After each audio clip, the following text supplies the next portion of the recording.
Olá, eu sou o professor Wesley Góes e este é mais um vídeo auxiliar da disciplina Mecânica dos Sólidos 1. Na verdade, esse vai ser um vídeo mais ou menos repetido, porque eu já o vídeo denominado de vídeo 01 da disciplina, ele vai tratar mais ou menos do conteúdo que a gente vai meio que tentar explicar aqui. Mas esse vídeo ele vem no sentido de reforçar fortemente as questões que a gente discutiu na primeira aula do curso sobre as hipóteses que a gente vai aplicar no desenvolvimento dos modelos aqui mecânicos estruturais que a gente vai apresentar aqui no curso, e de alguma forma também reforçar alguns conceitos relacionados àqueles conceitos definidos como conceitos-chave, né? Que a gente começou a apresentar na primeira semana de curso. Eu só quero aqui ressaltar que este vídeo ele só vai fazer sentido para os alunos que estão cursando a disciplina Mecânica dos Sólidos 1 presencial comigo aqui na UFABC. Esse material aqui, ele representa, na verdade, o que eu denomino de nota de aula, né? São as transparências do curso. Eu não costumo ministrar as minhas aulas utilizando as transparências. Geralmente eu desenvolvo conteúdo no quadro, né, negro, e algumas vezes eu utilizo essas transparências, essas notas de aula, para fortalecer algum aspecto de figura ou de notação ou de visualização de alguma parte, de algum conceito que eu esteja trabalhando com os meus alunos em sala de aula, tá? Então, o que eu reforcei na primeira aula do nosso curso foi a questão da própria denominação da disciplina Mecânica dos Sólidos. Eu fiz questão de colocar para todos vocês qual seria a definição de mecânica, né? Já que vocês fizeram na física do ensino médio.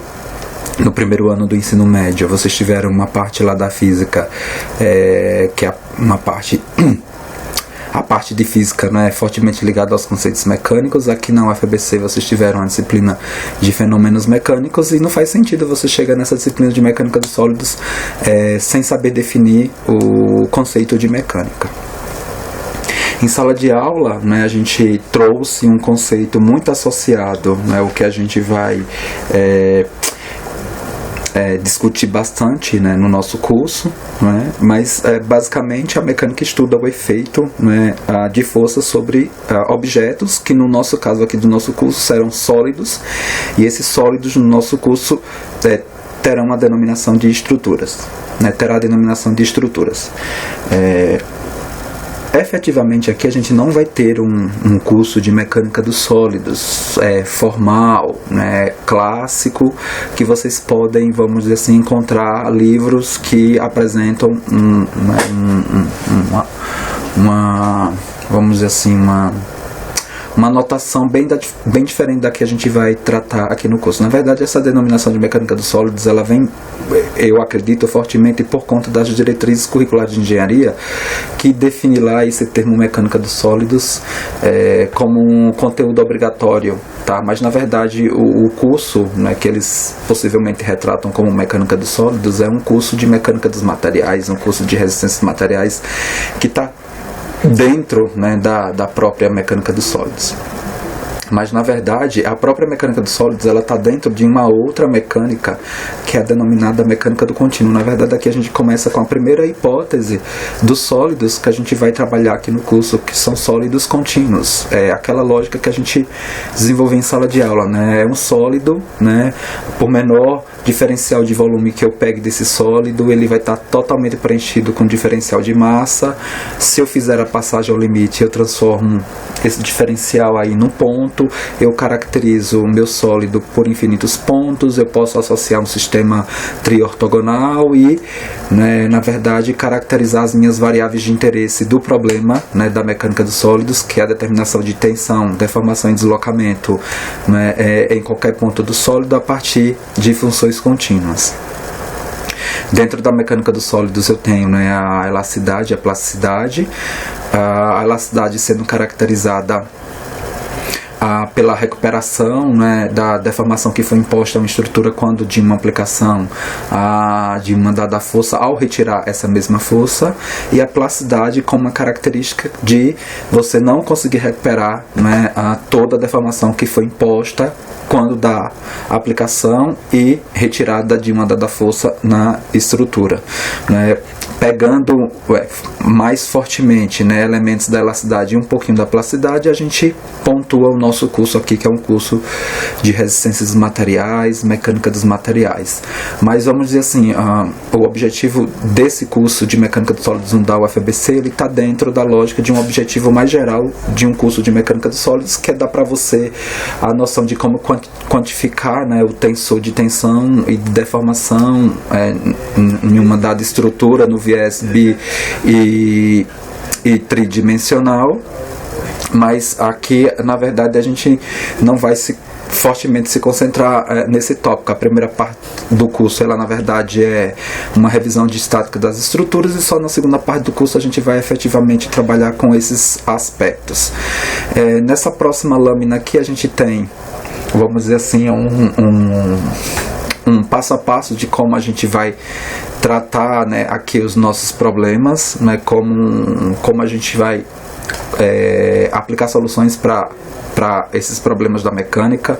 Na verdade, ele me diz, né, que eu tenho que selecionar o sistema de interesse. Na verdade, a gente vai entender a lógica do processo de modelagem, né, vamos dizer assim, simulação e experimentação, que é um tripé fortemente aplicado na engenharia de estruturas e em qualquer outra área de pesquisa, né?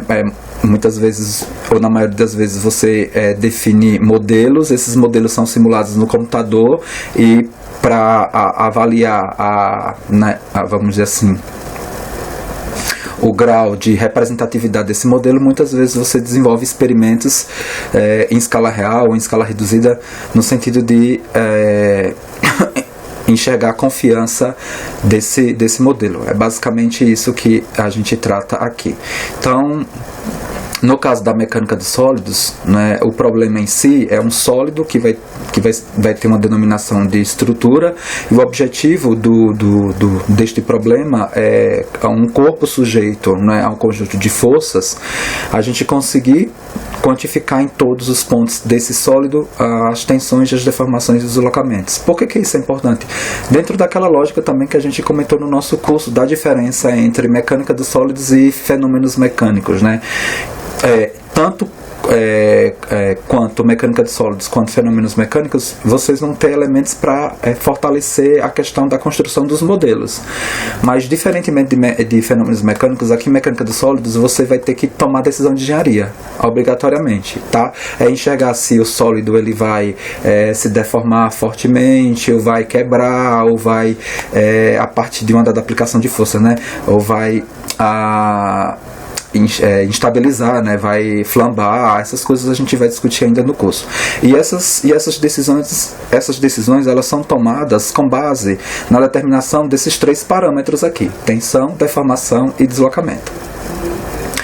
Então, para a gente começar a construir os nossos modelos, a gente vai começar a colocar um conjunto de hipóteses para justamente construir, né, os modelos nossos de interesse. E eu ressalto aqui que um modelo, não existe modelo melhor ou pior, existe aquele modelo adequado para uma dada, situação de tomada de decisão. Eu geralmente coloco muito fortemente para o meu aluno: não adianta você querer matar uma formiga com uma bomba atômica se você pode pisar na formiga e matar. Tá. Então, ambas as situações vai matar a formiga, mas são 2 modelos, mas existe, nem o melhor ou o pior, tem o mais adequado. O mais adequado seria aí o modelo que vai, atingir o objetivo final, com menos esforço. Na nossa área de mecânica computacional, esforço computacional. Então, a primeira hipótese do nosso problema é o sólido contínuo. A gente vai obrigatoriamente descrever o nosso problema na situação de equilíbrio inicial da estrutura, né? A gente não vai considerar o equilíbrio na posição final da estrutura, nem considerar grandes deslocamentos, grandes deformações, nem rotações, para considerar o nosso problema geometricamente linear, ou seja, o equilíbrio ele vai ser feito na posição inicial da estrutura. Esses conceitos aqui a gente não vai fortemente trabalhar no curso, só estou colocando eles aqui para justamente, vamos dizer assim, mostrar para você o conjunto de hipótese que a gente associa aos nossos modelos que a gente vai desenvolver aqui durante o nosso curso. Hipóteses relacionadas ao material, né, o modelo constitutivo, né, o material ele vai ter comportamento isotrópico, ortotrópico, anisotrópico, ele vai ter um comportamento, né, elástico ou plástico, tá? Associado aí à questão da linearidade física ou não linearidade física. Quais são, né, os modelos que caracterizam os carregamentos, tipo, eu quero avaliar a fadiga em estrutura, né, então eu vou ter que possivelmente enxergar o modelo de carregamento cíclico, que os carregamentos cíclicos são os carregamentos que me provocam fadiga. Eu quero enxergar qual é o modelo para representar o peso próprio de uma dada estrutura, né, e a questão então tudo isso é modelo, né, vou ter um modelo, né, de força concentrada, de força distribuída, que representa uma ação de vento, né, um peso próprio, tá? E onde essas estruturas elas estão apoiadas, né, com movimentos restritos de translação e rotação. Isso também a gente vai discutir no nosso curso. Na aula passada a gente apresentou vários desses conceitos aqui, a chave, corpo rígido, corpo deformável, conceito de força, paralelogramo de força, a gente componentes cartesianos de força, falamos sobre o princípio da transmissibilidade, e aí na próxima aula a gente vai falar, né, sobre momento de força, momento binário e o princípio da ação e reação.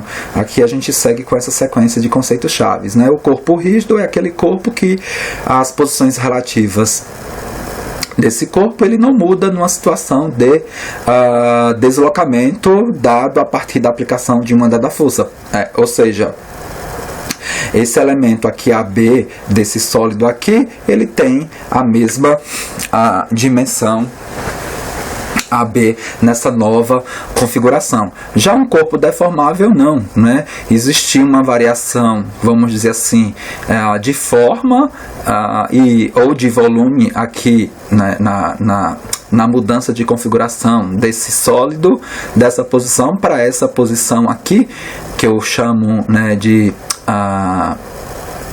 configuração final, né? Aqui é configuração final do meu sólido, a partir de uma dada aplicação de força, tá? Ou seja, existiu, né, mudança, né, mudança relativa de dois pontos aqui. Se bem que aqui eu coloquei um ponto e coloquei o sólido. Aqui eu estou caracterizando a mudança, né, de volume aqui do meu sólido, né? Se eu tiver mudança de volume e ou forma, eu tenho aí associado a deformação. O conceito de força, que a gente também já apresentou, né, como a grandeza vetorial, e é introduzido na mecânica clássica como sendo a ação de um corpo sobre o outro, causando deformação ou deslocamento, e pode ser também uma ação manifestada por contato ou não. A gente discutiu isso bem já na primeira aula do nosso curso, né? A gente definiu aqui como o nosso curso, a intenção dele inicialmente é dar uma revisão de estática de partículas. A gente veio com essa questão de determinar a resultante de forças concorrentes em uma dada partícula, em um dado ponto. Por isso que a gente apresentou o paralelogramo de forças. O paralelogramo de forças também foi apresentado por conta da decomposição de uma dada força em duas direções que não são ortogonais. Também a gente já viu que a gente só consegue fazer essa construção por meio do paralelogramo de forças. O conceito de momento de força, que a gente vai trabalhar fortemente na aula de hoje, né?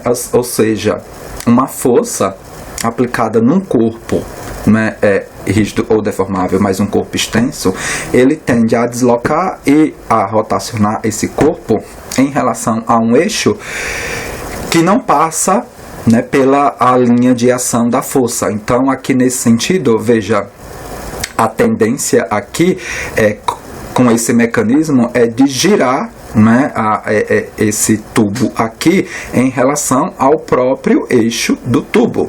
Veja, se eu pegar essa força aqui, F, ou seja, se eu pegar a minha mão e tentar puxar, né, o tubo, tentar girar o tubo nessa condição aqui da mão, pegando aqui o tubo, eu não vou conseguir. Nesse sentido do momento associado, a menos que eu torça o tubo. Ou seja, a linha de ação dela não pode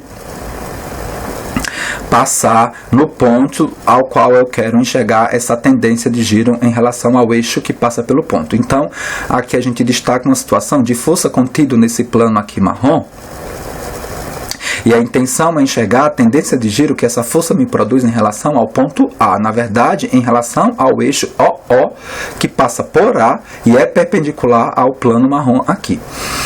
Então, por definição, a gente tem que o momento M, na verdade, é o vetor posição R, vetor F. Tudo bem? Isso a gente vai definir em sala de aula. Existe uma apresentação vetorial. Existe uma apresentação mais simples do cálculo dessa tendência de giro, que é dado, na verdade, pela multiplicação de F pelo braço. O braço é a reta que passa por A e é perpendicular à linha de ação. Veja, eu posso calcular tanto por essa situação ou quanto o produto vetorial do vetor posição R por F. Vamos discutir fortemente isso daqui. O momento de binário também, que a gente vai discutir, que é um vetor livre. Veja, para esse momento daqui, como já dito em sala de aula, eu só preciso definir o módulo sentido e a direção dele. Veja que essa tendência de giro aqui é igual a essa outra. Veja que eu tenho menos F e F é a mesma distância D. A tendência de giro que eu vou provocar aqui nesse cubo é a mesma, com esse par de forças iguais, de mesma direção e mesmo sentido. A tendência de giro é a mesma em qualquer uma dessas situações aqui caracterizadas. Então aqui a gente define isso daqui como vetor livre. A gente só precisa do módulo, intensidade e sentido para associar, caracterizar esse vetor. Um outro conceito que é a condição, né, de translação de força, né, de um dado ponto para um outro ponto, no sentido da equivalência estática. Para eu fazer isso, na verdade, eu tenho que, para eu transladar essa força de A para B, eu preciso, na verdade, para eu ter a mesma mecânica, né, o mesmo efeito, eu preciso, além da força, colocar... Deixa eu só alimentar aqui o computador. Eu preciso, além da força, colocar a tendência de giro que ele me provoca, tá, nesse processo de translação. Isso daí a gente pode facilmente enxergar utilizando a definição de momento binário. Veja que dessa situação para essa, o que mudou foi a inserção de duas forças, uma F e uma menos F, ou seja, F mata com menos F.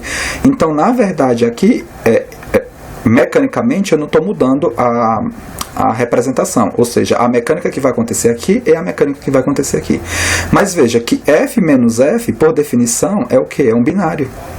Então, e um binário dado por quem? Né? Por F vezes D. Então, isso daqui também é equivalente a essa situação. Então, a gente representa isso aqui como se fosse a situação de transladar uma força para um outro ponto e, né, obter uma condição estaticamente equivalente anterior. Para que isso aconteça, tem que vai além da força, tem exigir que a força faz em relação ao eixo que precisa ser ou em relação a gente vai trabalhar aqui com cónicas de força, já sendo isso lá no interior da área, tem dois pilares, utiliza aqui a projeção, que nesse caso a projeção é a condição que exige aqui, então, né, então aqui Buda quando ela bem, o governo de organização de projeção acaba convindo a não opção. Tem as ações necessárias do fim pragmatismo, tem de menor de força, ou seja, que a nota das decisões e a decisão do eixo também seja e a gente essa hacia o móvel do transidadores que espera-te esse mercado do sucesso do então a canência iniciador mecânica por exemplo para buscar a mecânica essa buscar pombe que então uma linha de safra que aí para não se asmer essa simplesmente não essa efeito que vê a legenda dessa por o transmitir o conceito de vetor móvel né?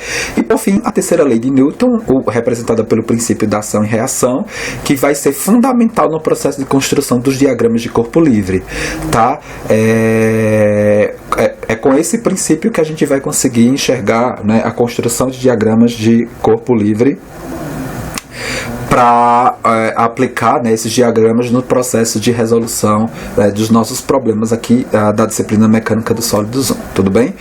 Então, espero que vocês aproveitem bastante esse conjunto de vídeos e até o próximo.